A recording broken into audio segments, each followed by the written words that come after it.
नमस्कार। माउन्टेन समाचारमा स्वागत छ। म सचिता बुढाथोकी र म विद्या तामाङ। सुरुमा अहिलेसम्मका मुख्य समाचार।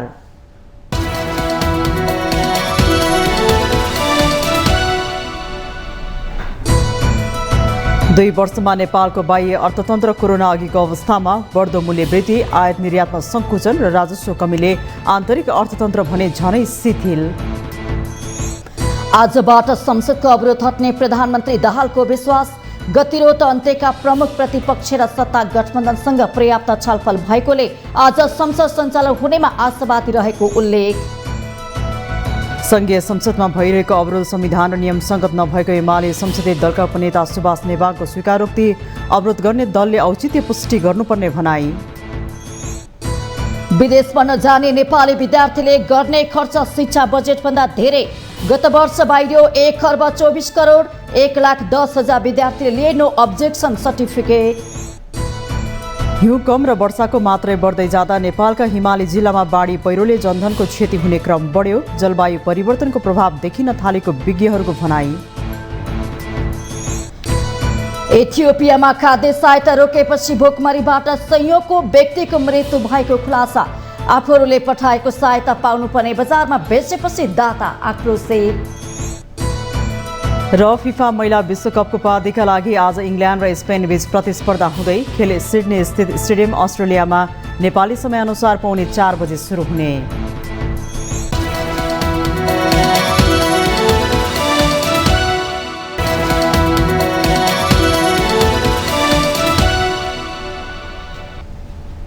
अब समाचार विस्तारमा। सङ्कट उन्मुख बनेको नेपाली अर्थतन्त्रमा केही सुधार देखे पनि अझै ती दिगो हुने अवस्थामा नरहेको अर्थविदहरूले टिप्पणी गरेका छन्। पछिल्लो तथ्याङ्कले बाह्य अर्थतन्त्रका केही सूचकहरू कोरोना अघिको अवस्थामा पुगेको देखाएको छ, तर आन्तरिक अर्थतन्त्र अझै जीर्ण अवस्थामा रहेको विश्लेषण गरिएको छ। एक रिपोर्ट।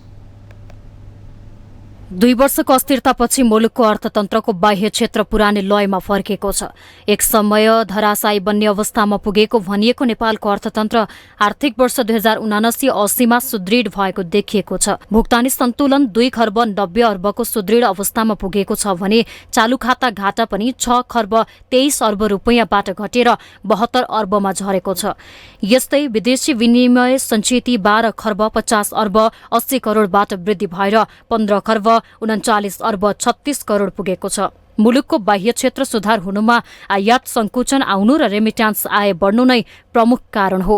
गत आर्थिक वर्षमा आयात 16.1% र निर्यात 21.4%ले घट्दा व्यापार घाटा 15.5%ले घटेर 14 खर्ब 54 अर्ब 59 करोडमा सीमित भएको छ।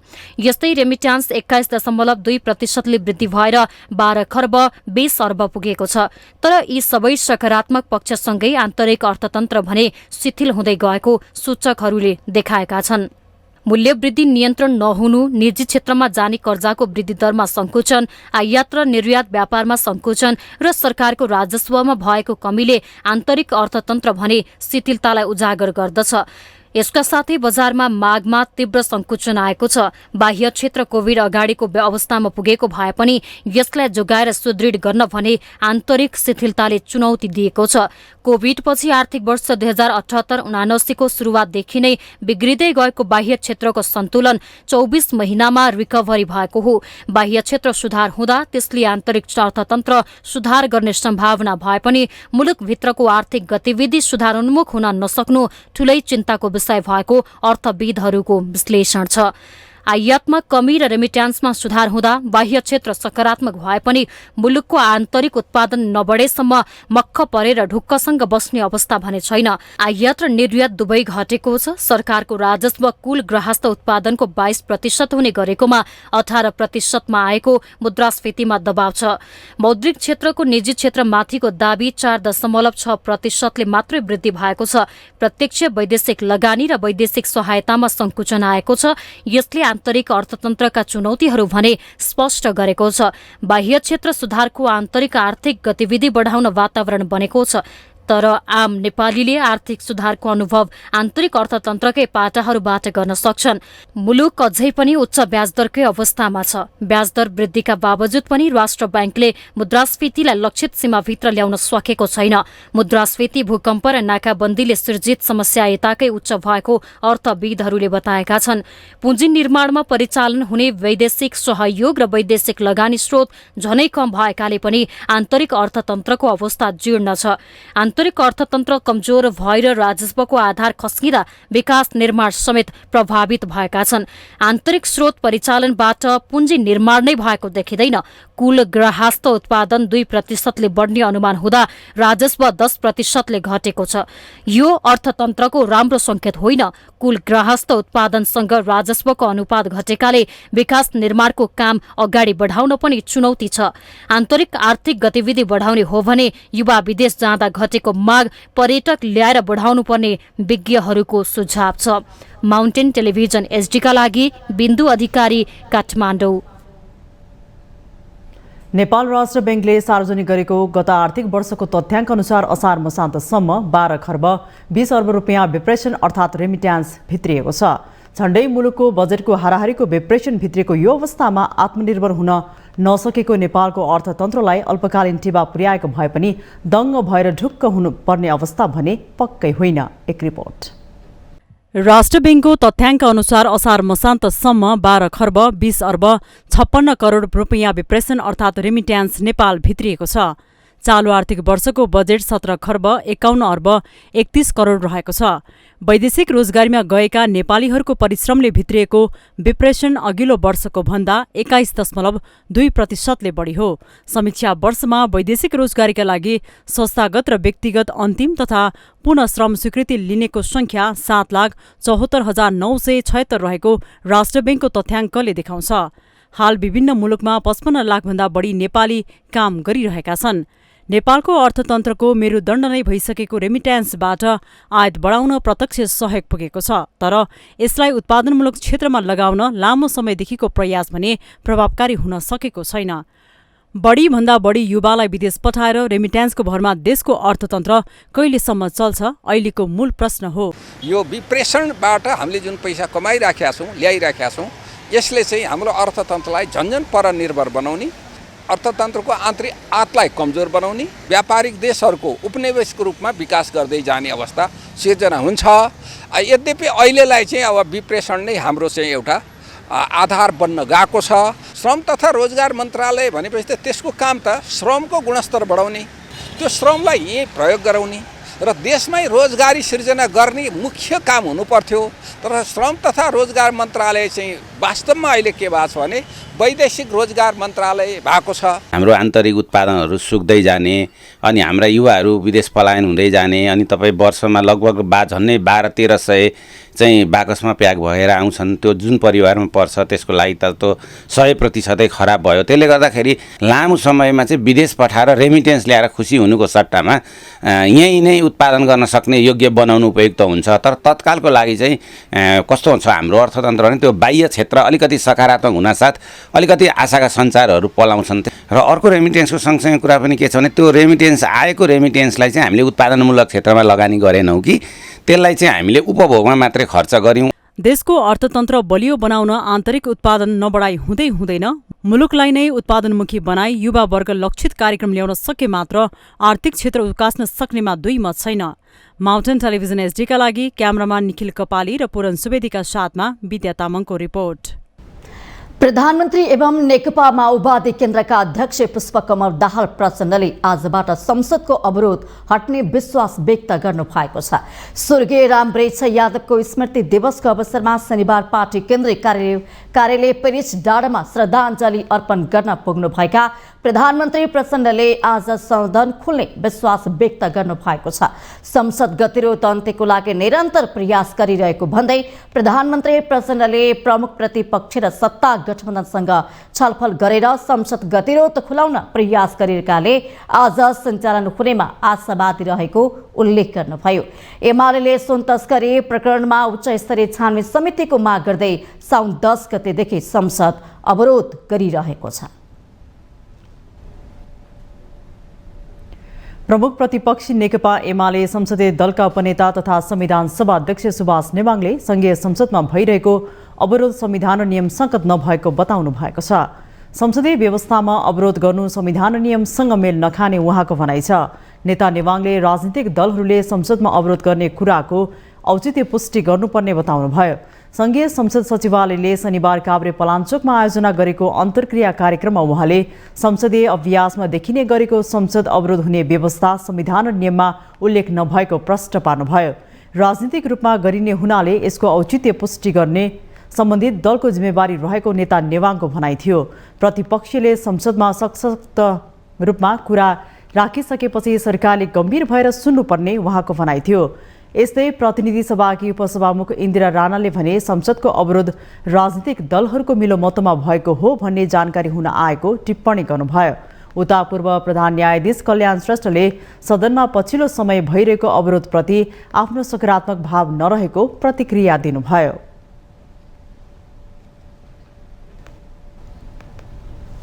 नेपाली कांग्रेसका महामन्त्री गगन कुमार थापाले भ्रष्टाचारमा मुछिएका व्यक्तिहरूको भारी आफ्नो पार्टीले बोकेर नहिँड्ने बताउनु भएको छ। नेपाली कांग्रेस इलाम नगर कार्य समितिको दोस्रो नगर सम्मेलन उद्घाटनको क्रममा महामन्त्री थापाले यस्तो बताउनु भएको हो।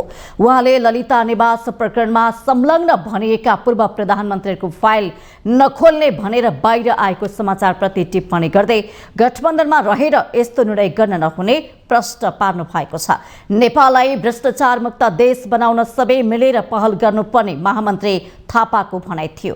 कांग्रेसको बैठक सामाजिक सञ्जाल मार्फत प्रत्यक्ष प्रसारण भए जस्तो अब गठबन्धनको बैठक पनि प्रत्यक्ष जनतामाझ पुर्याउने आँट गर्न उहाँले सुझाव दिनु भएको छ। लाइभ गराउनुपर्छ भन्नुको अर्थ त्यो पारदर्शी हुनुपर्छ। नेपाली कांग्रेस भ्रष्ट हुनुपर्छ। हेर्नुहोस्, कांग्रेस भनेको म कांग्रेस जुन भन्दैछु, तल गाउँको कांग्रेस र माथि पार्टीको सभापति, टोलको सचिव र कांग्रेसको महामन्त्री बराबर सिङ्गो पार्टी एक ठाउँ उभिएर हामी भ्रष्ट हुनुपर्छ। हामी कुनै पनि खालको गलत काममा लाग्दैनौँ, कुनै पनि खालको गलत काममा हाम्रो साथ रहँदैन। नेपालमा जति पनि घटनाहरू घोटालाका काण्डहरू भएका छन्, यति यमनी ओम्नी यो शिविरको घटना, ललिता निवास, जे जति छ, यो सबै प्रकरणको छानबिन हुनुपर्छ।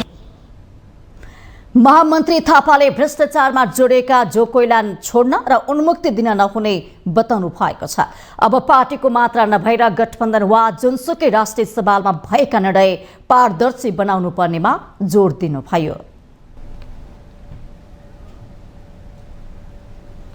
यसैबीच कांग्रेसका नेता प्रकाश मान सिंहले कांग्रेस मजबुत नरहे अहिलेको प्रणाली नै सङ्कटमा पर्ने टिप्पणी गर्नुभएको छ। शनिबार काठमाडौँ प्रतिनिधि सभा क्षेत्र नम्बर 1 क्षेत्रीय सम्मेलनमा नेता सिंहले कांग्रेस मजबुत नरहे अहिलेको प्रणाली नै सङ्कटमा पर्ने टिप्पणी गर्नुभएको हो। 2046 को परिवर्तनप्रति असन्तुष्ट तत्त्वहरू अहिले पनि समाजमा विद्यमान रहेको उल्लेख गर्दै नेता सिंहले कांग्रेस मजबुत भए मात्रै लोकतन्त्र बलियो हुने उल्लेख गर्नुभयो। उहाँले पार्टीलाई विधि अनुसार चलाउँदै अघि बढ्नुपर्नेमा जोड समेत दिनुभयो। नेता सिंहले कांग्रेसको संगठन पनि राम्रो र बलियो बनाउँदै राजनीतिक हिसाबले दिन सक्ने सकारात्मक सन्देश घर घरमा पुर्याउनु पर्ने बताउनुभयो। मलाई लागेको के हो भन्दाखेरि कांग्रेस जबसम्म चाहिँ मजबुत हुन्छ, डेमोक्रेसी यो कन्ट्रीमा चाहिँ यसको चाहिँ के छ भन्दाखेरि त्यतिकै मजबुत भएर बस्छ। कांग्रेस कमजोर भयो भने अनि चाहिँ यो सिस्टमै के हुन्छ भन्ने कुरामा क्वेसन मार्क गर्ने चाहिँ सुरु हुन्छ। त्यो कारणले गर्दाखेरि अब हामीहरूले गर्ने भनेको के हो त भन्दाखेरि जो हामी चाहिँ जहाँ जहाँ छौँ, वार्डमा, टोलमा, महाधिवेशन, महासमिति, पालिका, जिल्ला, जहाँ जहाँ हामी छौँ, केन्द्र, सबैले चाहिँ अब के गर्नु पर्यो त भन्दाखेरि पार्टीलाई यो चाहिँ जुन हाम्रो विधि अनुसार यो पार्टीलाई चलाउनलाई चाहिँ हामी चाहिँ अगाडि बढ्छौँ। कांग्रेस अहिले पनि कमजोर नभएको भन्दै नेता सिंहले समयको माग अनुसार सुधार गरेर पार्टी अघि बढ्ने बताउनुभयो।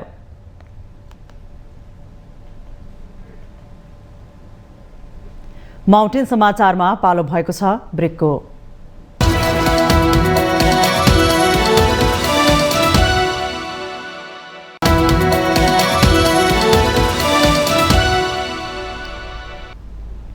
ब्रेकपछि पुनः स्वागत छ। अब बाँकी समाचार। नेकपा एकीकृत समाजवादीका महासचिव घनश्याम भूषालले माओवादी सशस्त्र विद्रोहबारे एमाले अध्यक्ष केपी शर्मा ओलीले दिने अभिव्यक्ति घृणास्पद रहेको टिप्पणी गर्नु भएको छ। शनिबार काठमाडौँमा आयोजित 2028 झापा विद्रोहको अन्तर्कथा नामक पुस्तक विमोचन कार्यक्रममा उहाँले आफूलाई नेपालको कम्युनिस्ट पार्टीहरूको इतिहासबारे ओलीले दिने अभिव्यक्ति विभत्स र डरलाग्दो लाग्ने गरेको बताउनु भएको छ। अध्यक्ष ओलीले मिल्दा माओवादी सशस्त्र विद्रोहलाई महान भन्ने गरेको तर नमिल्दा हत्यारा र आतंककारी भन्ने गरेको सुन्दा आफूलाई चित्त दुख्ने गरेको महासचिव भूषालको भनाइ छ। त्यसलाई राज्यले त्यसलाई के भनेर मान्यो भन्दाखेरि यो गरेर हामी धेरै मान्छेहरूको ज्यान जोगाउँछौँ, इतिहासलाई अझ धेरै अगाडि लैजान्छौँ भनेर सबै सहमति भएर एउटा सहमत भएर हामी अगाडि बढेका जस्ता घटनालाई आज फर्केर हेर्दाखेरि जतिखेर मिलिन्छ त्यतिखेर चाहिँ यो महान कुरा थियो भन्ने, जतिखेर मिलिँदैन त्यतिखेर चाहिँ यो हत्यारा आतंककारी आदि इत्यादि भन्ने त्यो राजनीतिमा इतिहास चेतको यो विभत्स, यो डरलाग्दो, यो असाध्य के भन्ने यो घृणास्पद भन्छु म चाहिँ यो चेतना, यो डरलाग्दो कुरा छ। महासचिव भूषालले नेपालको कम्युनिस्ट आन्दोलनमा झापा विद्रोहले जनतासँग असाधारण खालको सम्बन्ध विस्तार गरेको उल्लेख गर्दै त्यसलाई टुट्न नदिन फेरि नयाँ संकल्प सहितको क्रान्ति आवश्यक रहेको बताउनु भएको छ। पूर्व प्रधानमन्त्री तथा राष्ट्रिय प्रजातन्त्र पार्टीका वरिष्ठ नेता लोकेन्द्र बहादुर चन्दले संसदको अवरोध हटाउन प्रधानमन्त्री पुष्पकमल दाहाल प्रचण्डले पहल कदमी लिनुपर्ने बताउनु भएको छ। नेता चन्दले प्रधानमन्त्री दाहालले प्रमुख प्रतिपक्षी दल एमालेका अध्यक्ष केपी शर्मा ओलीसँग छलफल गरी संसदमा जारी अवरोध हटाउन ढिलाइ गर्न नहुने बताउनु भएको हो। शनिबार ललितपुरमा आयोजित विभिन्न कृतिहरूको लोकार्पण कार्यक्रमपछि उहाँले प्रधानमन्त्री प्रचण्डले संसदको अवरोध हटाउने अभिव्यक्ति दिनुभएको भन्दै छिट्टै संसद सुचारू हुने विश्वास समेत व्यक्त गर्नुभयो। फरक प्रसङ्गमा वरिष्ठ नेता चन्दले पार्टीभित्र केही समस्या रहेको स्वीकार गर्दै त्यसको समाधान विधि र विधानभित्रै रहेर हुने जिकिर गर्नुभयो। अभी प्रधानमन्त्रीजीले लिडर अफ अपोजिसनसँग छलफल गराएर के वो निकाल्छु भन्नुभएको छ, निकाल्नु होला, राम्रो चाहिँ होइन। बढी बोलिया हो। अब के साथीहरूको के गुनासो थियो त्यो बारे छलफल गरे। कार्यक्रममा वरिष्ठ नेता चन्दले लोकार्पण गरेका 3वटै कृतिहरू पठनीय रहेको बताउनु भएको थियो। नेपाली कांग्रेसका नेता विमलेन्द्र निधिले स्थानीय तहलाई दिएको अधिकार पनि केन्द्रीय तहबाट निर्देशित हुनुपर्छ भन्ने मानसिकता हाबी भएको बताउनु भएको छ। शनिबार काठमाडौँमा कांग्रेस स्वर्गीय नेता प्रदीप गिरीको स्मृति दिवसलाई सम्बोधन गर्दै उहाँले नेताहरू केन्द्रीकृत मानसिकताबाट मुक्त हुन नसकेको बताउनु भएको हो। संविधानले स्थानीय तह र प्रदेश सरकारलाई अधिकार दिएको भए पनि गृहमन्त्री वा प्रधानमन्त्रीले नै प्रयोग गर्नुपर्छ भन्ने मानसिकताबाट नेतृत्व वर्ग निर्देशित रहेको भन्दै नेता निधिले अवशिष्ट अधिकार नेतृत्वले लिनको लागि संविधानमा राख्न पहल गर्दा पनि कांग्रेसका नेताले नमानेको भन्दै आपत्ति जनाउनु भएको छ। उहाँले अवशिष्ट अधिकार सार्वभौम जनतामा निहित हुनुपर्ने बताउनु भएको छ। कार्यपालिकादेखि लिएर संघीय तहमा, प्रादेशिक तहमा, नगरपालिका र पालिका तहमा सबैको व्यवस्था छ। अवशिष्ट अधिकार भनेको त सार्वभौम सत्ता जसमा निहित हुन्छ त्यो निहित अधिकारको त जनप्रतिनिधिले प्रयोग गर्ने भयो। बाँकी अधिकार जो हुन्छ त्यो त सार्वभौम सत्ता सम्पन्न जनतामा हुन्छ। त्यो तल्लो निकायमा हुनुपर्छ भन्ने उहाँ लेख्नुपर्छ भन्ने उहाँ म पनि, तर संविधानमा नेपाली कांग्रेसको कुनै पनि नेताले मानेन, किनभने आफ्नो केन्द्रमा चाहन्छ नि सबै अधिकार। त लेखिएको अधिकारको प्रयोग पनि केन्द्रीय तहबाट नै हुनुपर्छ भन्ने अहिले पनि मानसिकता छ। नेता निधिले स्वर्गीय प्रदीप गिरी बहुप्रतिभाशाली रहेको उल्लेख गर्दै उहाँको जीवन राजनीतिक कर्मीका लागि प्रेरणादायी हुने उल्लेख गर्नुभयो।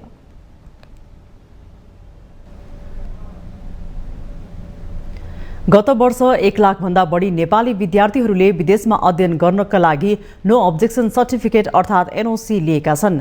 यसबाट नेपालको शिक्षा बजेटभन्दा बढी झण्डै 1 खर्ब 24 करोड रुपैयाँ पनि बाहिरिएको छ। एक रिपोर्ट। गत आर्थिक वर्षमा शिक्षा मन्त्रालय अन्तर्गतको वैदेशिक अध्ययन अनुमति शाखाले विदेशमा पढ्न जानेका लागि 1,10,217 एनओसी अर्थात् नो अब्जेक्सन सर्टिफिकेट प्रदान गरेको छ। विद्यार्थीहरूको माग अनुसार 70 देशका लागि एनओसी दिएको अध्ययन अनुमति शाखाले जनाएको हो। गत आर्थिक वर्षको कुरा गर्दाखेरि चाहिँ मसँग भएको यो हाम्रो शाखाको तथ्याङ्क अनुसार चाहिँ जम्मा 70 देशको लागि चाहिँ हामीले एनओसी जारी गरेका छौँ। अब त्यो विद्यार्थी सङ्ख्या भन्न खोज्नु भएको भनेदेखि त्यो जम्मा हामीले विद्यार्थी चाहिँ कति गए त भन्दाखेरि 1,10,217 जना गएको चाहिँ हाम्रो रेकर्डमा देखिन्छ। अस्ट्रेलिया, जापान, क्यानाडा, बेलायत लगायतका देशहरूमा पढ्न जाने विद्यार्थीहरूको सङ्ख्यामा धेरै देखिएको छ। अस्ट्रेलियाका लागि करिब 34,000, जापानका लागि 21,000 बढी, क्यानाडाका लागि करिब 21,500 र बेलायतका लागि 10,500 विद्यार्थीले एनओसी लिएका हुन्। गत वर्ष यसरी अध्ययन गर्न जाने विद्यार्थीहरू मार्फत नेपालबाट 100 अर्ब 24 करोड रुपैयाँ बाहिरिएको छ। गत आर्थिक वर्षमा यो शिक्षाको लागि विदेश जाने विद्यार्थीहरूका लागि खर्च भएको रकम अथवा शोधनान्तर खाता भनेर भन्छौँ, त्यो शोधनान्तर खातामा शिक्षाको प्रयोजनका लागि बाहिर गएको रकम 100 अर्ब देखिन्छ गत आर्थिक वर्षमा। र त्योभन्दा अघिल्लो आर्थिक वर्षमा त्यस्तो रकम 67 अर्ब 70 करोड थियो। र त्योभन्दा अघिल्लो आर्थिक वर्ष जुन कोभिडको बेला पनि हो, त्यति बेला 25 अर्बको हाराहारीमा देखिन्छ। कोभिड अगाडिका वर्षहरूमा यस्तो रकम 50-60 अर्बको हाराहारीमा गएको देखिन्छ। नेपालको शिक्षा प्रणालीलाई व्यावहारिक रूपमा जोड्न नसकेपछि नेपाली युवा विद्यार्थीहरूको उच्च शिक्षाका लागि पहिलो गन्तव्य विदेश हुने गरेको स्पष्ट छ। नेपालमा क्षमता अनुसारको रोजगारीको ग्यारेन्टी हुन नसक्दा पनि यसरी विद्यार्थीहरू बाहिरिरहेको शिक्षाविदहरूको बुझाइ छ। मार्केट र शिक्षा जोडिन नसक्नु नै मुख्य कारण हो, हैन? एउटा अर्को कारण के छ भन्नुहुन्छ भने हाम्रो जुन शिक्षा नीति छ नि छिनछिनमा फेरिरहेछ। हाम्रो शिक्षा नीतिले मार्केटमा बच्चालाई लगाउन सकेन, सम्भावना देखेन नि तपाईँले, हैन? सम्भावना नदेखेपछि के भयो? अब कहाँ गएर चाहिँ रोजगारीमूलक शिक्षा पाउँछु त मैले, हैन? म भोलि गएर मेरो जीवनस्तर उठाउने खालको शिक्षा मैले कहाँ गएर पाउँछु त भनेर चाहिँ भन्दाखेरि अहिले चाहिँ ग्लोबलाइजेसनको जमाना छ, सबै एक्सेस छ। पछिल्लो 3 वर्षको तथ्याङ्क केलाउँदा शिक्षाका नाममा नेपालबाट खरबौँ रुपैयाँ बाहिरिएको छ। शिक्षाका लागि आर्थिक वर्ष 77-78 करिब 25 अर्ब बाहिरिएकोमा 78-79 बढेर 67 अर्ब 70 करोड र गत आर्थिक वर्ष 100 अर्ब 42 करोड नेपाली रुपैयाँ बाहिरिएको छ। विदेश गएका ती विद्यार्थीहरू फर्केर आउने सम्भावना अति नै न्यून छ। यसले गर्दा शिक्षाका लागि बाहिरिएको रकम विदेशको बालुवामा पानी खनाए सरह नै भइरहेको छ। माउन्टेन टेलिभिजन एसटीका लागि क्यामेरामा निशान तामाङ र विक्रम साक्यका साथ सन्दीप शर्माको रिपोर्ट। पछिल्लो केही वर्ष यताको तथ्याङ्क हेर्ने हो भने नेपालका हिमाली जिल्लामा अप्रत्याशित ढङ्गबाट आउने बाढी पहिरोले जनधनको ठूलो क्षति पुर्याउन थालेको छ। मनसुनियामा औसतभन्दा बढी वर्षा हुन थालेको छ, तर हिउँ पर्ने क्रम घटेको छ। अनुसन्धानकर्ताहरूले यसलाई जलवायु परिवर्तनको असरको रूपमा व्याख्या गर्ने गरेका छन्। एक रिपोर्ट। गत साउन 27 गते मुस्ताङको कागबेनीमा आएको बाढीले 29 वटा घर, 9 वटा गोठ र 12 वटा सवारी साधनमा क्षति पुग्यो। त्यसैगरी कागबेनी गाउँ जोड्ने 3 वटा अस्थायी पुल, जोमसोम कोरोला जोड्ने 1 वटा पक्की पुल र कागबेनी तिरी गाउँ जोड्ने झोलुङ्गे पुल बाढीले बगायो। उक्त बाढी मुस्ताङमा 2046 साल यताकै सबैभन्दा ठूलो मानिएको छ। पछिल्ला केही वर्षहरूमा नेपालमा हिमाली तथा हिमाल पारिका भनेर चिनिएका मनाङ र मुस्ताङ जिल्लामा बाढी पहिरोका घटना बढेको देखिन्छ। पछिल्ला वर्षहरूमा हिमाली क्षेत्रमा बाढी पहिरोका घटना बढ्न थालेको विभिन्न अध्ययनहरूले प्रष्ट पारेका छन्। बढ्दो तापमानले वर्षा गराउने मात्र नभई हिउँ र बरफ पनि पगाल्ने भएकाले यो परिवर्तनले पर्वतहरूलाई थप जोखिमपूर्ण बनाएको वैज्ञानिकहरूको भनाइ छ। वर्षाको पानीले माटोलाई पनि शिथिल बनाउँछ, जसले गर्दा पहिरो जान्छ, चट्टान खस्छ, बाढी आउँछ। बढ्दो वर्षा र पग्लिएको हिउँका कारण पर्वतीय क्षेत्रहरूमा प्रकोपको जोखिम वृद्धि भइरहेको छ। उच्च स्थानमा विशेष गरी उत्तरी गोलार्धको हिउँ धेरै पर्ने क्षेत्रहरूमा तापमान बढ्नुका कारण वर्षाको वृद्धि भएको देखाउने प्रमाणका केही सङ्केतहरू उपलब्ध गराउने नेचर जर्नलमा गत जुन महिनामा प्रकाशित अध्ययनमा लेखिएको छ। यी निष्कर्ष intergovernmental panel on climate चेन्जले सन् 2019मा तयार पारेको विशेष प्रतिवेदनको निचोडसँग मिल्दो छ। उक्त प्रतिवेदन अनुसार उच्च तापक्रमका कारण हिमपातमा कमी आएको छ। यो प्रभाव विशेष गरी हिमाली क्षेत्रको तल्लो भेगमा देखिएको छ। 0 डिग्री आइसोथर्म भनिने चिसो हिउँ खस्ने बिन्दु पनि माथि सरेको छ। यो विश्वको तापमान बढ्न गएको कारण भएको अनुसन्धानकर्ताहरूको निचोड छ। फलस्वरूप यी पर्वतीय क्षेत्रहरू अत्याधिक वर्षाका घटना तथा त्यसले निम्त्याउने बाढी, पहिरो र भूक्षय जस्ता खतराहरूको उच्च जोखिममा रहेको ठानिएको छ। त्यसको उदाहरणका रूपमा नेपाल भित्र मात्र होइन, हालै भारतको उत्तराखण्ड र हिमाञ्चल प्रदेशमा हिमाली तथा पहाडी क्षेत्रमा भएका बाढी पहिरोका घटनालाई पनि वैज्ञानिकहरूले हेर्ने गरेका छन्। विज्ञहरूका अनुसार भारी वर्षा र संरचनाहरूको कमजोर निर्माण कार्यले यस क्षेत्रमा थप विपत्ति निम्ताइरहेको छ। यससँगै वर्षाको असामान्य वृद्धिले पनि त्यस्ता भूभागलाई थप जोखिमपूर्ण बनाइरहेको छ। हालै गरिएको एक अध्ययनले हिमाली लगायत विश्वका पर्वतहरूमा पहिले सबैभन्दा बढी हिउँ पर्ने उचाइमा अहिले अत्याधिक वर्षा भइरहेको देखिन्छ। जलवायु परिवर्तनले निम्ताउने विपदका घटना आगामी दिनमा झनै बढ्ने देखिन्छ। बलियो पूर्वाधार र जोखिमपूर्ण स्थानबाट बस्ती स्थानान्तरको बहसलाई यसले बढाएको छ। माउन्टेन टेलिभिजन एसडीका लागि आशिष रेग्मीको रिपोर्ट। माउन्टेन समाचारमा पालो भएको छ अर्को ब्रेकको।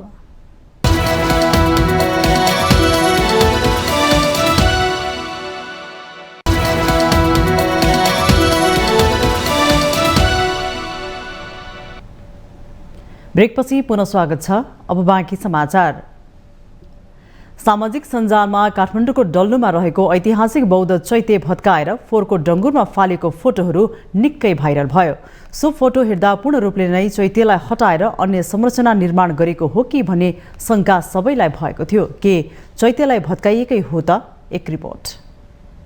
काठमाडौँको डल्लुको तपिता पुलमुनि रहेको बौद्ध सम्पदामा निर्मित चैत्य भत्काइएको छ। त्यहाँ क्रियापुत्री भवन र शौचालय बनिरहेको छ। यो सँगै रहेको चैत्यलाई पनि भत्काएर एउटा कोठाभित्र राखिएको छ। काठमाडौँ महानगरपालिका वडा नम्बर 18 का वडा अध्यक्ष नुच्छेकाजी महर्जन चैत्य निर्माणाधीन क्रियापुत्री भवन र शौचालय भन्दा धेरै तल भएकोले बाटोको सतहमा ल्याउन र पुनर्निर्माण गर्न भत्काइएको जानकारी दिनुभयो। यो सम्पदा बिगार्ने हाम्रो पनि सोच होइन, सम्पदा बनाउनलाई नै हो, सम्पदा बनाउनै लागेको हो। त्यसकारण चाहिँ यो बिगार्ने भन्ने कुरा होइन। बरु त्योभन्दा पहिला त्यहाँ चाहिँ त्यो 3 टुक्रा हुनुको मुख्य कारण भनेको त्यो पहिला चोरीको लागि चाहिँ भाँचेर लगिसकेको अवस्था थियो। त्यो स्थानभन्दा चाहिँ 20-25 मिटर परसम्म लगिसकेको हो। त्यस्तोलाई चाहिँ हामीले बचाएर राखेर त्यहाँ फलामले रेलिङले बाँधेर फेरि चाहिँ त्यस्तो नलगोस् भनेर फलामले समेत चाहिँ त्यसलाई चाहिँ बनाएर बाँधेर राखेको अवस्था छ। त्यसकारण चाहिँ त्यसरी हामीले सुरक्षित गरिराखेको र अझ पनि अब व्यवस्थित भक्तजनको लागि जुन तरिकाले चाहिँ सजिलो तरिकाले दर्शन गर्न पाओस् भनेर त्यसलाई अब माथि जमिनको सतहसम्म ल्याएर चाहिँ पुनर्निर्माण गर्न लागेको हो। अत्यन्तै व्यस्त सडक डल्लुको पुलमुनि रहेको बौद्ध सम्पदा चैत्यको संरक्षण गर्नु सबैको दायित्व हो। यसको संरक्षण स्थानीयवासी लागि परे पनि चैत्य पुनर्निर्माणको क्रममा नै फोटो खिचेको कारणले गलत सन्देश गएको स्थानीयवासी तथा ठेकेदार बताउँछन्। यो जुन चाहिँ यो सार्वजनिक शौचालय निर्माण गरेर राखेको अवस्थामा चाहिँ तपाईको जुन पुल तल परेछ यो चैत्य, अनि त्यो चैत्य चाहिँ एकदम पुल तल अब कसैलाई याद नहुने जीर्ण अवस्थामा परेको हुनाले अब चाहिँ यसलाई त केही मान्छेहरूलाई बस्नलाई हुने गरी यता जुन चैत्य हुन्छ, हामी नेवारी मान्छेहरू त अब चैत्य मन्दिर घुम्ने बिहान आउने उहाँहरू जान नसकेको स्थिति भएकोले तल परेको हुनाले चाहिँ यसलाई चाहिँ माथि उठाएर सडकको हिसाबमा हाल्नलाई यो खास निकालिएको थियो। अब यसलाई चाहिँ अब केही समयमा केही दिनपछि नै यो पुनर्निर्माण हुँदैछ। अनि त्यही भएर चाहिँ बिगारेको अवस्थामा सारेर निकालेर अब एक ठाउँमा हालेको हो। अब मान्छेहरूले चाहिँ फोटो खिचेर हालेको यो बिगार्यो भनेको कुराले चाहिँ अलिकति चर्चामा आयो। अहिले विभिन्न बहानामा ऐतिहासिक सम्पदाहरू मास्ने क्रम तीव्र रूपमा बढिरहेको समयमा डल्लुको पुलमुनि रहेको बौद्ध सम्पदा चैत्य पनि मासिने चिन्ता हुनु स्वाभाविक हो। वडाको 10 लाख बजेटमा पुनर्निर्माण हुन लागेको उक्त चैत्यको पुनर्निर्माण सहित आगामी हप्ता यथास्थानमै चैत्य स्थापना गर्ने तयारी छ। तर सम्पदाको संरक्षण गर्ने क्रममा सतर्कता अपनाउनु भने आवश्यक छ। होइन भने सही नियतले काम गर्दा पनि गलत सन्देश प्रभाव हुन जान्छ भन्ने कुरालाई सम्बन्धित सबैले हेक्का राख्नु बुझ्न जरुरी छ। माउन्टेन टेलिभिजन एचडी का लागि क्यामेराम्यान निखिल कपालीको साथमा कुसुम साक्कीको रिपोर्ट। चौतर्फी दबावपछि कञ्चनपुरको दैजी जोगबुढा सडक सञ्चालनको लागि सडक मर्मत थालिएको छ। साउन 22 गतेबाट सुदूरपश्चिम प्रदेशका 7वटा पहाडी जिल्ला जोड्ने भीमदत्त राजमार्ग अवरुद्ध भएपछि वैकल्पिक मार्गको रूपमा दैजी जोगबुढा बोर्डर सडकको दैजी जोगबुढा खण्ड सञ्चालनको लागि मर्मत थालिएको हो। एक रिपोर्ट। दैजी जोगबुढा सडक खण्डको 38 किलोमिटर मध्ये 28.5 किलोमिटर सडक खण्ड कालोपत्रेका लागि 2 निर्माण कम्पनीलाई जिम्मा दिएको थियो। 28.5 किलोमिटर सडक खण्ड मध्ये छेलादेखि पिपनासम्म 17 किलोमिटर सडक खण्ड कालोपत्रे गर्न नागार्जुन निर्माण कम्पनीलाई जिम्मा दिएको थियो। 2077 मा सम्पन्न गर्ने गरी 2074 मा सुदूरपश्चिम प्रदेश सरकार भौतिक पूर्वाधार मन्त्रालय अन्तर्गत पूर्वाधार विकास कार्यालय कञ्चनपुरसँग ठेक्का सम्झौता भएको थियो। त्यसैगरी पिपनादेखि गाईबाँधेसम्म 11.5 किलोमिटर सडक खण्ड कालोपत्रे गर्न राजेन्द्र निर्माण सेवाले जिम्मा लिएको थियो। पूर्वाधार विकास कार्यालय डडेलधुरासँग 2079 असार मसान्तमा सम्पन्न गर्ने गरी 2076 मा ठेक्का सम्झौता भएको थियो। दुवै ठेक्काको म्याद गुज्रे पनि दुवै कम्पनीहरूले हालसम्म 50% पनि निर्माण पूरा गर्न सकेका छैनन्। दैजी लिपना सडक अन्तर्गत हाम्रो 13 किलोमिटर सडक खण्डको चाहिँ स्तरोन्नतिको कार्य भइरहेको अवस्था हो। अनि गत अबमा हामीले करिब चाहिँ 9 किलोमिटर जति चाहिँ कालोपत्रेका कामहरू गरेका थियौँ। अनि 2-4 दिन अगाडि अविरल जो वर्षा भइरहेछ यो चाहिँ हाम्रो चाहिँ कञ्चनपुर जिल्लामा चाहिँ जो अविरल वर्षाको कारणले गर्दा ठाउँ ठाउँमा पहिरो गएर भए गरेका संरचनाका कार्यहरूमा हाम्रो क्षति पुर्याएको छ। निर्माण कम्पनीले भने 2076 चैतदेखि कोरोना महामारी तथा निर्माण सामग्रीको मूल्य वृद्धिसँगै आर्थिक सङ्कटले काम ढिलो भएको जनाएको छ। त्यो सर पहिला एक त कोरोनाको कारणले गर्दा अलिक लेट भयो हैन। त्यसपछि काम त भइरहेछ, 80% काम भइसक्यो हो। यो वर्षायतमा यो अब लुज छ कि पहाड भत्किने गर्नेलाई गर्दाखेरि अलि भयो हो। कोरोनाको कारणले गर्दाखेरि अलि लेट भयो। यो साल अब कम्प्लिट भइहाल्छ। निर्माण कम्पनीले समयमै काम नगर्दा स्थानीयलाई आवत जातमा समस्या भएको मात्र छैन, सुदूरपश्चिमको पहाडी जिल्ला जोड्ने वैकल्पिक मार्गको समेत अभाव भएको छ। डडेलधुराको भित्री मधेसबाट कञ्चनपुर आवत जावत गर्नुपर्दा घण्टौं लाग्ने गरेको यात्रुहरूको गुनासो छ। खराब छ, पहिरो आएको छ, हेर्नुहोस् मान्छे यताउति हिँड्नलाई धेरै गाह्रो भइरहेको छ। हामी पनि हिटेर आएको, जाने रोड पनि राम्रो बनेको छैन। कति मान्छे गाडी खसेर कति मान्छे मरिसकेका छन्। अब यो रोड राम्ररी बनेपछि सबैले हामीलाई होइन कि सरकारहरूलाई पनि राम्रो हुन्छ, हामीलाई पनि राम्रो हुन्छ। हेर्नुहोस्। के हजुरको नाम के हो? मेरो नाम चन्द्रा सुनार। धन्यवाद। निर्माण सुरु भएको 6 वर्ष बित्दा पनि सडक 12 महिना सञ्चालनमा ल्याउन कुनै निकायले चासो नदिएको यातायात व्यवसायीको गुनासो छ। यो बाटो खराब अवरुद्ध भएको हुनाले न नगरपालिकाले यहाँ के हेरेको छ न त यहाँ ओडाले पनि के हेरेको छ। यहाँ हामीहरूलाई यो पर्यटक बेतकोट मन्दिरसम्म पुर्याउनलाई पनि बाटो छैन। चोरपानी भन्दा माथि पुरै पहाड भत्केर रुखहरू त्यहाँ खसिरहेका छन्। यो बाटो नबनेको धेरै भयो। जहिले पनि यो बाटो बन्छ, कहिले ठेकदार के हुन्छ, कहिले ठेका गर्ने मान्छेहरू हुँदैनन्। जहिले पनि अवरुद्धै भएको हुन्छ। यसपालि पनि धेरै 4-5-6 महिना पहिला नै यो बाटो बन्द भएको छ। तराईसँग सुदूरपश्चिमका 7 पहाडी जिल्ला जोड्ने एक मात्र भीमदत्त राजमार्ग भएकोले यसको विकल्पको रूपमा रहेको यो सडकको बाँकी काम पूरा गर्न निर्माण कम्पनीहरूले तदारुकता देखाउन जरुरी छ। माउन्टेन टेलिभिजन एचडीका लागि कञ्चनपुर सहकर्मी पुष्कर भट्टको रिपोर्ट। सत्ता साझेदार नेकपा एकीकृत समाजवादीको पोलिट ब्युरो बैठक आजबाट सुरु हुने भएको छ। शनिबार काठमाडौँको आलोकनगर स्थित केन्द्रीय कार्यालयमा बसेको एकीकृत समाजवादी पार्टीको सचिवालय बैठकले भदौ 3 र 4 गते पोलिट ब्युरो बैठक बस्ने औपचारिक निर्णय गरेको हो। त्यसैगरी भदौ 5, 6 र 7 गते केन्द्रीय कमिटी बैठक पनि बोलाइएको छ। दुवै बैठकमा मुलुकको समसामयिक राजनीतिक परिस्थिति र पार्टीको आगामी कार्यभार नै मुख्य एजेन्डा हुने पार्टीका प्रचार विभागका प्रमुख जगन्नाथ खतिवड़ाले जानकारी दिनुभयो। हामी पोलिट ब्युरोको बैठक भोलिदेखि सुरु गरिरहेका छौँ। भोलि र पर्सि अर्थात् 3 र 4 गते भदौ हाम्रो पार्टीको केन्द्रीय पोलिट ब्युरोको बैठक बस्नेछ। 5, 6 र 7 गते केन्द्रीय कमिटीको बैठक बस्नेछ। यसका एजेन्डाहरू हामीले पहिले नै तयार गरेर पठाइसकेका छौँ। भोलि र पर्सिको पोलिट ब्युरोको बैठकमा वर्तमान परिस्थिति, वर्तमान राजनीतिक अथवा समसामयिक परिस्थिति र हाम्रो पार्टीको आगामी कार्यभार नै हाम्रो मुख्य विषयवस्तु बनेको छ। यसैको सेरोफेरोमा पोलिट ब्युरो सदस्यहरूले आफ्नो धारणा राख्नुहुनेछ र पर्सि हामी यो बैठकको समापन गर्नेछौँ। नेकपा यस आगामी माघमा हुने गरी राष्ट्रिय महाधिवेशनको तयारीमा जुटेको छ।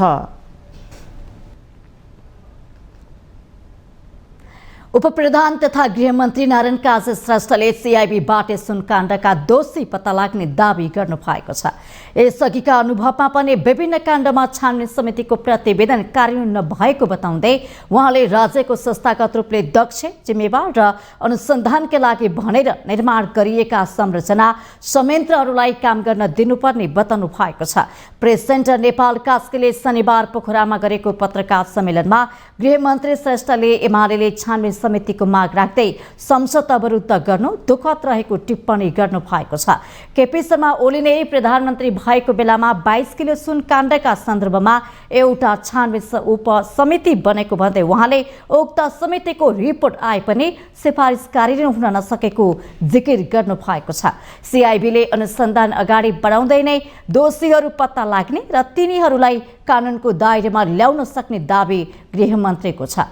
अनुसन्धान र तथ्य प्रमाणले कहाँसम्म दोषी अपराधी देखिन्छ त्यहाँसम्म जाने उहाँले बताउनु भएको छ। सुनकाण्डमा माओवादीका उपाध्यक्ष कृष्णबहादुर महराको बाबु छोराको पनि मुछिएको प्रश्नमा गृहमन्त्री श्रेष्ठले कुनै माओवादी पार्टी वा अरू परे पनि नछुट्ने दावी गर्नुभयो।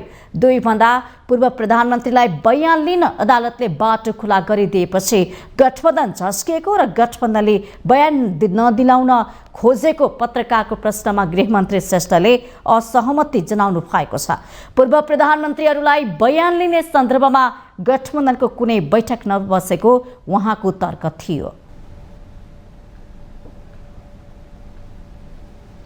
काठमाडौँको बसन्तपुरमा तस्बिरमा बालबालिका नामक फोटो प्रदर्शनी आयोजना गरिएको छ।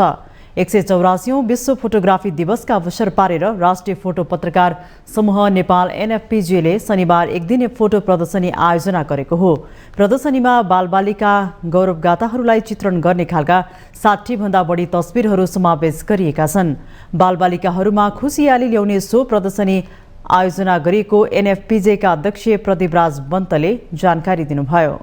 184औं विश्व फोटोग्राफी दिवसको अवसरमा चाहिँ हामीले आज शनिबार बसन्तपुरको डबलीमा चाहिँ फोटो पत्रकार राष्ट्रिय फोटोग्राफी समूह र सिबी नेपालको सहयोगमा चाहिँ हामीले यो बालबालिका सम्बन्धी यो ह्याप्पी बालबालिका भनौँ न, खुसी बालबालिकामा जो बालबालिका राष्ट्रिय गौरव हुन् त्यो नाराका साथ हामीले यो फोटो प्रतियोगिता फोटो एक्जिबिसन भनौँ न, फोटो एक्जिबिसन गरिरहेका छौँ र यसमा लगभग 60वटा फोटोहरू हामीले यहाँ राखेका छौँ र बिहान 10 बजेदेखि बेलुका 5 बजेसम्म आज एक दिन यो शनिबार चाहिँ यहाँ यो ठाउँमा चाहिँ विशेष गरी बालबालिकाहरू घुम्न आउने खेल्न आउने भएको हिसाबले चाहिँ पारिवारिक घुम्ने चलन भएकोले हामीले यो लोकेसन स्पट छनौट गरेर यसरी बालबालिकाहरू विभिन्न जिल्लाका बालबालिकाहरूका विभिन्न एक्टिभिटिजहरू समावेश गरेर बालबालिका राष्ट्रका गौरव हुन् भन्ने मूल नाराका साथ आयोजना गरिएको प्रदर्शनीमा विभिन्न जिल्लाका बालबालिकाहरूले खुसीका साथ गरेका क्रियाकलापहरू समावेश गरिएको तस्बिरहरू छन्। एनएफपीजीले आफ्नो स्थापनाको 25 वर्ष पुगेको अवसर पारेर खेल, मनोरञ्जन र काममा खुसीका साथ सहभागी भएका बालबालिकाहरूलाई थप उत्साहित बनाउने उद्देश्यले प्रदर्शनी गरिएको जनाएको छ। हामीसँग आर्थिक, अन्तर्राष्ट्रिय र खेल समाचार बाँकी नै छन्। माउन्टेन समाचारमा पालो भएको छ अर्को ब्रेकको।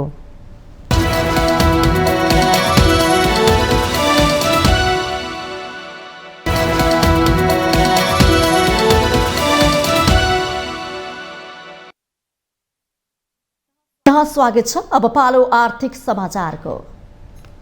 आर्थिक समाचारको साथमा जगदम्बा सुपर साइन तथा ग्याल्बा प्लस जीवनभरको भरोसा।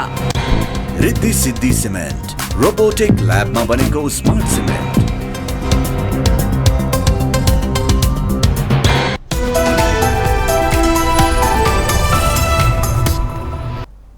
राष्ट्रिय ध्वजवाहक नेपाल वायु सेवा निगम नेपाल एयरलाइन्सले साउदी अरेबियाको दमाममा सीधा उडान गर्ने भएको छ। निगमका प्रवक्ता रमेश पौडेलका अनुसार आगामी भदौ 20 गतेदेखि काठमाडौँबाट दमाममा नियमित सीधा उडान गर्ने गरी शनिबारदेखि टिकट बुकिङ खुला गरिएको हो।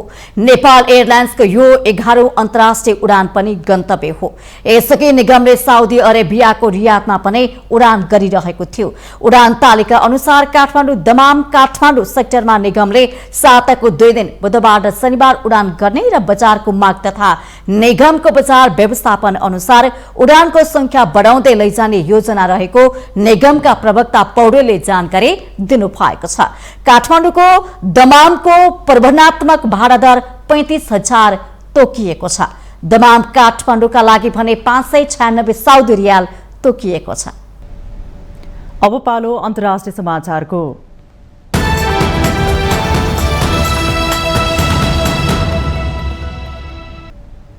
इथियोपियाको उत्तरी टिग्रे क्षेत्रमा चोरी भएको भन्दै खाद्य सहायता स्थगित गरेपछि कम्तीमा 1400 मानिसहरूले खानको अभावमा ज्यान गुमाएको खुलासा भएको छ।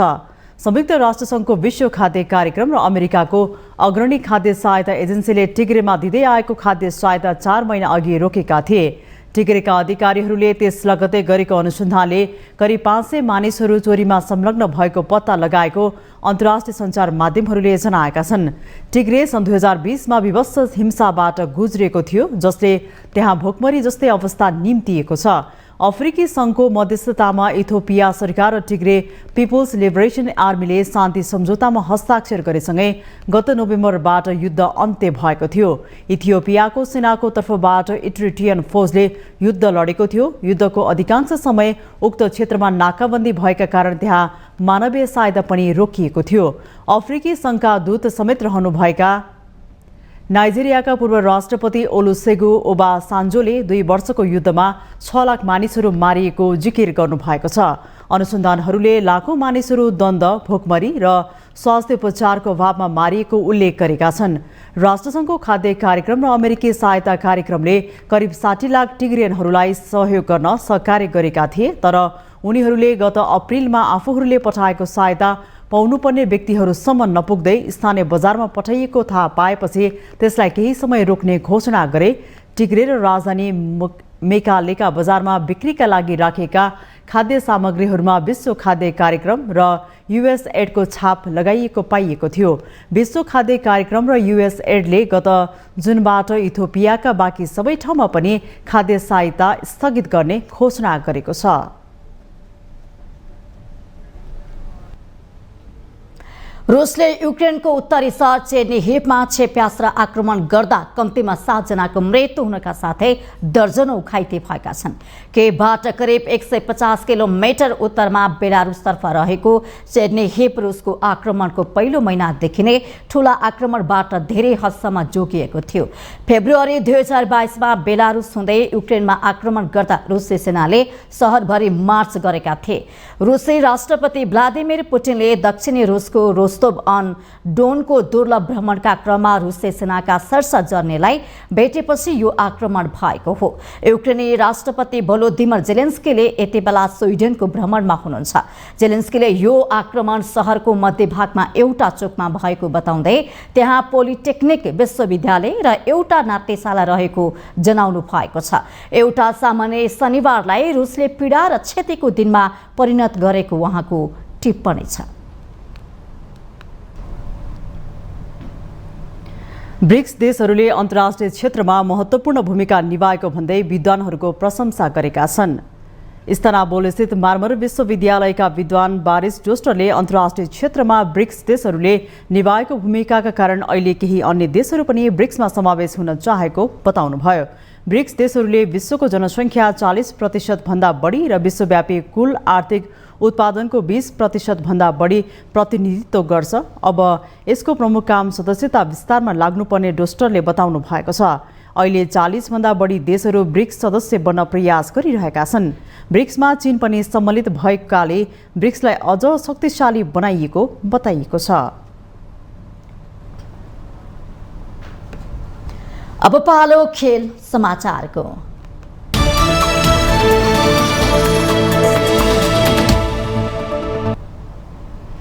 फिफा महिला विश्वकपको उपाधिको लागि आज इङ्ल्यान्ड र स्पेन बीच प्रतिस्पर्धा हुँदैछ। पहिलो पटक विश्वकपको फाइनल पुगेका दुवै टिम बीचको खेल सिडनी स्थित स्टेडियम अस्ट्रेलियामा नेपाली समय अनुसार पौने 4 बजे सुरु हुनेछ।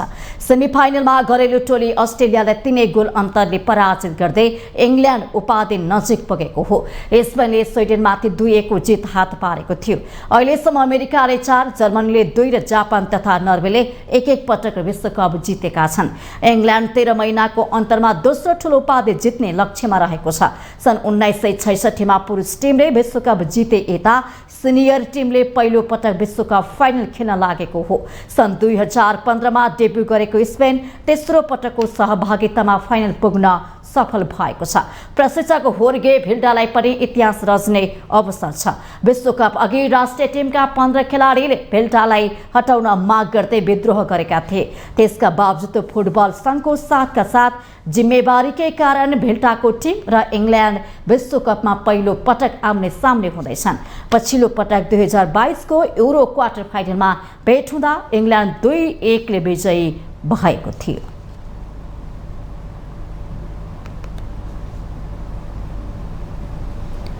घरेलु मैदानमा जारी एसिया अन्डर-20 रग्बी सेभेन्सको सेमिफाइनलमा पुग्न नेपाली टोली असफल भएको छ। जसरथ रङ्गशालामा शनिबारदेखि सुरु भएको एसिया रग्बी सेभेन्समा नेपालको अन्डर-20 पुरुष टोलीले समूहको 3 खेलमा हार बिहोरेपछि सेमिफाइनल पुग्न असफल भएको हो। नेपालको पुरुष टोली समूह बीमा परेको थियो। समूहका 3 खेलमा नेपाल पराजित हुन पुग्यो। पहिलो खेलमा भारतसँग 28-0 ले पराजित भएको नेपालले दोस्रो खेलमा पनि मलेसियासँग 44-0 ले स्तब्ध भयो। फाइनलमा पुग्ने लक्ष्य राखेको नेपालको लगातार दोस्रो हारसँगै सेमिफाइनलमा पुग्ने आशा सकिएको थियो। समूहको अन्तिम खेलमा पनि नेपाल हङकङसँग 36-0 ले पराजित भयो। अब नेपालले 5औं स्थानका लागि आज उज्बेकिस्तानसँग खेल्नेछ। आज हुने सेमिफाइनल चाइनिज ताइपेले मलेसिया र थाइल्यान्डले हङकङसँग प्रतिस्पर्धा गर्ने भएका छन्। यता महिलातर्फ डबल राउन्ड रोबिनका आधारमा भएको प्रतियोगितामा नेपालको अन्डर-20 महिला टोलीले पनि 3 खेलमा नै हार बिहोरेको छ। 3 खेलमा नै हार सामना गरेपछि उपाधि जित्ने सम्भावना भने समाप्त भएको छ। महिलातर्फ लिगमा प्राप्त अङ्कको आधारमा शीर्ष 3 निर्धारण हुनेछ। पहिलो खेलमा हङकङसँग 34-5 ले पराजित भएको नेपालले दोस्रो खेलमा मलेसियासँग 24-0 ले हार बिहोर्यो। लगातार दोस्रो हारसँगै नेपालको उपाधि जित्ने अवसर पनि गुमेको हो। तेस्रो खेलमा भने नेपाल थाइल्यान्डसँग 45-0 ले फराकिलो हार सामना गर्न बाध्य भयो। 2 दिने प्रतियोगिता आज नै सेमिफाइनल र फाइनलका खेलहरू हुनेछन्।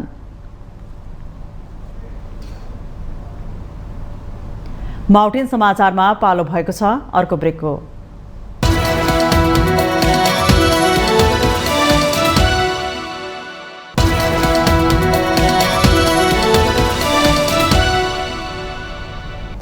ब्रेकपछि स्वागत छ। यो सँगै हामी माउन्टेन समाचारको अन्त्यमा आइपुगेका छौँ। जाँदा जाँदै मुख्य समाचार पुनः एकपटक।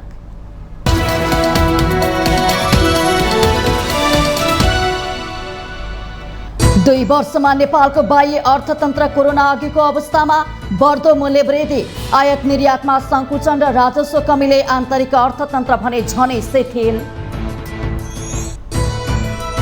आजबाट संसदको अवरोध हट्ने प्रधानमन्त्री दाहालको विश्वास। गतिरोध अन्त्यका लागि प्रमुख प्रतिपक्षी र सत्ता गठबन्धनसँग पर्याप्त छलफल भएकोले आज संसद सञ्चालन हुनेमा आशावादी रहेको उल्लेख।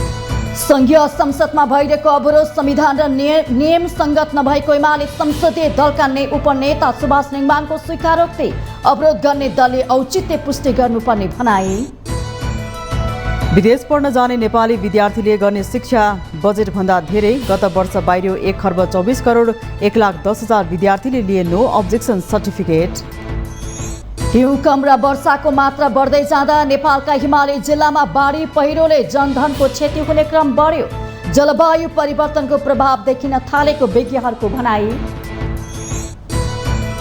इथियोपियामा खाद्य सहायता रोकिएपछि भुकमरीबाट सयौं व्यक्तिको मृत्यु भएको खुलासा। आफूहरूले पठाएको सहायता पाउनुपर्ने बजारमा बेचेपछि दाता आक्रोशित। र फिफा महिला विश्वकपको उपाधिको लागि आज इङ्ल्यान्ड र स्पेन बीच प्रतिस्पर्धा हुँदै खेल सिडनी स्थित स्टेडियम अस्ट्रेलियामा नेपाली समय अनुसार पौने 4 बजे सुरु हुने।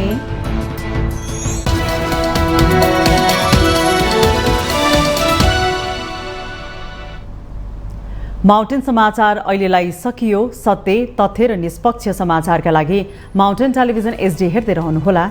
नमस्कार।